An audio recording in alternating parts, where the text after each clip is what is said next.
Hi everyone, this is Jel from Jel Tarot Guide. Welcome to my channel. So for today's video, gagawa tayo ng daily reading for lahat ng signs po. Okay, it's either water sign, air sign, fire sign, and earth sign, or yung mga taong dinidil nyo. As long as mag-resonate po sa sitwasyon, sa possible na mangyari sa ating tarot cards, take nyo lang po. Okay, so reminder lang na ito ay general reading, so pwede pong mag-resonate sa inyo, pwede pong hindi, okay? And this is a general reading, timeless reading, so kung anumang araw, buwan o taon mo ito napanood, take nyo lang po kung mag-resonate, and pag hindi po mag-resonate, huwag pong ipilit, okay? So, ano po ang message, advice, gabay, or possible na mangyari sa mga taong nanonood ngayon, okay? Okay, so there's Eight of Swords in reverse and the World. Okay, so everything will improve. The situation will improve. Okay, so pwedeng sa nararamdaman ko, there's an air sign, Gemini, Libra, Aquarius, pero pwedeng ikaw or pwedeng you're dealing with someone na ganito. Oh, wow, the Judgment. There's a beautiful situation right here. Okay, there's a Four of Wands, Fire sign, Aries, Leo, Sagittarius, Ten of Swords, okay, Seven of Swords, and Seven of Wands. Okay. Bottom of the deck is Three of Swords in reverse. Okay. Oh, wow. Nine of Pentacles upright. Okay, so basahin din natin tong si Nine of Pentacles, okay? So, pwedeng ito yung dinidil mo ng mga signs. Air sign, fire sign, pwede din earth sign. Okay? Or pwedeng ikaw tong mga signs na nandito. So, ang unang lumabas is Eight of Swords. Okay. Everything will improve. Everything will, kumbaga, magiging maayos din lahat. Okay? So, pwedeng nung mga nakaraang araw, buwan o taon, feeling mo, you're limited, feeling mo, parang pinapahirapan mo yung sarili mo. More on parang sa iniisip mo siya, pwedeng nag-o-overthink ka, okay? Ang dami mong dinidibdib, ang dami mong iniisip, ang dami mong dinidil na kung saan nakakapagpabigat to sa'yo, okay? Na kung saan nahihirapan ka mismo, okay? Ikaw mismo yung nasasaktan sa kung ano man tong iniisip mo. Pero, there's the world and there's a judgment. Everything will fall into place. Everything will be okay. The situation will improve, okay? All you have to do is to trust the process. Trust everything. Have faith, okay? Kasi you are guided. You are protected by God. You are protected by our universe, our guardian angel, the divine spirit, okay? So, wag hayaang ma-stress, wag hayaang alam mo 'yun, yung malugmok, okay? Kasi papalabas ka na dito, naka-reverse position siya. So ibig sabihin natatanggal na tong mga swords na nakapalibot sa iyo, okay? And there's the judgment, prayers, answered prayers, the situation will improve, magiging maayos din lahat. Darating din yung mga bagay na minamanifest mo. Darating din yung mga bagay na inaasam-asam mo. Okay? So, choose to be happy, choose to think positive, choose to look at the brighter side, okay? Look at the brighter side. Magiging okay din lahat. And there's a Four of Wands. There's an 11-11, okay? Pwedeng ito ay nangyari kahapon, okay? Or kung hindi naman, it's okay. So, there's a marriage, there's a celebration, there's an abundance, okay? Ito yung darating, ito yung ibibigay sa'yo, okay? So, itong see the world and this judgment right here is ito yung outcome nila. Si Four of Wands. Nakikita nyo, sobrang ganda, nagkakasayahan, there's a celebration, pwedeng meron ding kasal kasi parang merong altar dito, okay, na merong dalawang tao, or kung hindi naman maganda, sobrang sayang celebration. Kahit anong celebration po nandito, pwedeng kasal, pwedeng binyag, pwedeng baby shower, pwedeng kahit ano, pwedeng sa trabaho, sa negosyo, pwede din, okay?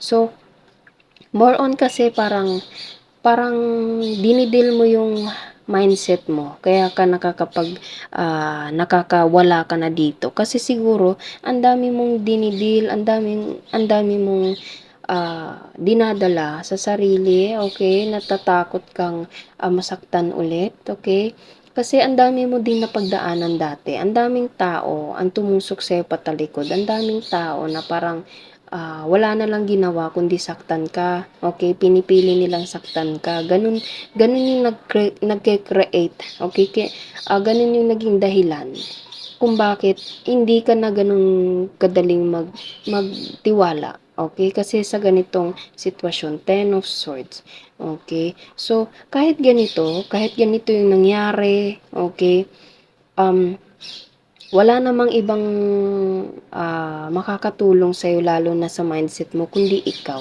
okay so, 'wag mo hayaang malugmok ka dahil sa kung ano-anong nangyari dati, okay kung ano man yung nangyari dati, 'wag mo hayaang, yun yung maging reason kung bakit, papalibutan mo yung sarili mo ng mga bagay na nakakapagpalungkot sa'yo lalo na sa iniisip, okay and sa emotion, okay tanggalin mo 'to, okay tanggalin mo, try, ah, pasensya na po kung meron po kayong naririnig na mga background noises po, okay try to understand the situation, try to open your mind, try to open your heart, try to kumbaga isipin mo yung mga bagay na puwede maging dahilan kung saan alam mo yun, gagaan din yung nararamdaman mo, okay think something na makakapagpagaan sa loob mo, okay you can think of a, situation, you can think of a,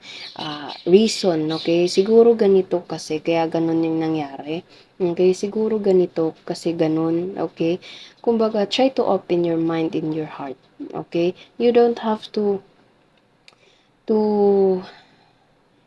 deal this kind of situation na nangyari dati, and feeling ko yun yung naging rason kung bakit hindi ka gano'n kadaling magtiwala, okay mahilig kang magduda, puwede din, okay kasi sa Seven of Wands, kitang-kita niyo medyo galit yung tao dito na naglalagay siya ng fence around her, puwede, okay kahit anong gender po.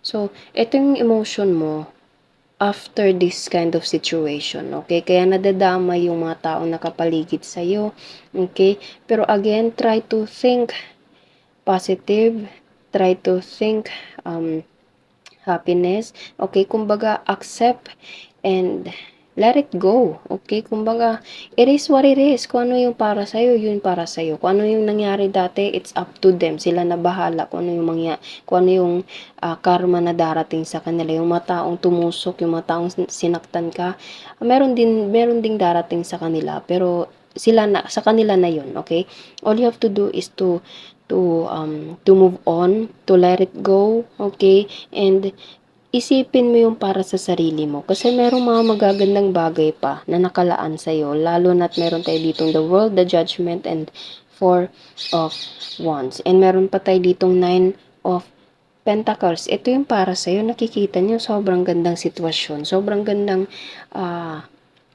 buhay ang nakalaan sa'yo. And there's a 3 of swords, okay? After you heal yourself, naka-reverse pa siya. So, ibig sabihin, unti-unti nang gumagaling yung puso mo, yung emotion mo, yung mindset mo, okay?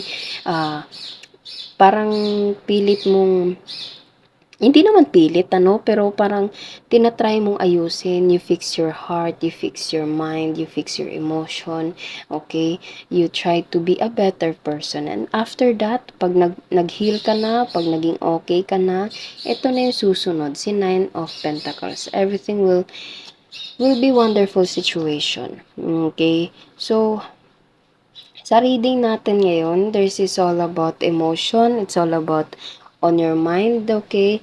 And it's a valid reason naman kung bakit ganun yung mga naging parang reaction mo, okay? Kung bakit ganun yung mga nagagawa mo kasi nasaktan ka nasaktan ka kaya naging ganyan yung mindset mo, mahilig kang magduda, hindi ka na nagtitiwala, okay? Kailangan mo ng assurance na ganito, ganyan para gumaan yung nararamdaman mo, okay? So,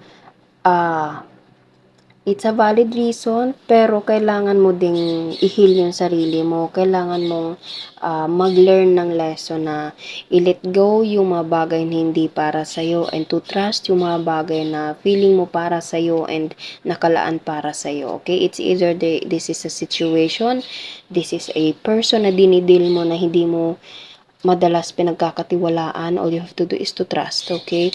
And every wonderful situation will come after. Pag naging maayos na yung mindset mo, yung emotion mo, yung sarili mo mismo, pag nag-heal ka na, okay? Lahat ng mga magagandang bagay darating na sa'yo, okay? So choose to be happy, choose to be open-minded, trust the person, trust the situation, okay? And gawin mo yung mga bagay na gusto mo. Gawin mo yung mga bagay na ginagawa mo dati or pwedeng mag-improve ka pa. Okay?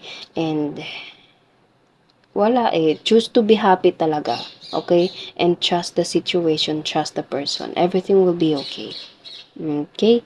So, yun lang po ang ating reading sa araw na ito. Naway nagustuhan nyo po. It's either this is your energy or this is the energy sa mga tao or sa taong dinidil mo ngayon. Take nyo lang po kung mag-resonate, okay?